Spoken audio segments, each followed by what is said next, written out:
Betul ke arwah ibu bapa kita akan kena azab jika anaknya melakukan maksiat dan pahala akan sampai kepada arwah ibu bapa jika kita berbuat baik? Jawabnya, sekalian kebaikan menurut sebagian ulama Ahlussunnah wal Jamaah automatik dapat juga pada ibu bapa. Adik-beradik tak dapat, pak saudara tak dapat, automatik tanpa niat dapat pada ibu bapa. Itu pendapat yang pertama.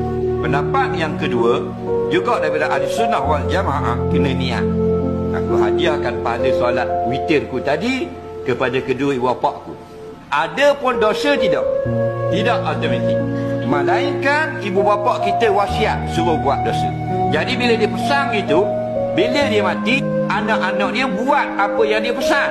Maka anak-anak dia berdosa dan si mati pun dapat juga dosa. Kerana dia pesan dengan perkara haram dan kepesanan itu ditunaikan.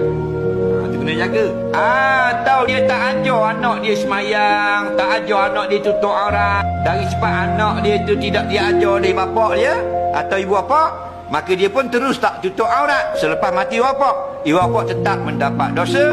Tiap kali dia keluar tidak menutup aurat.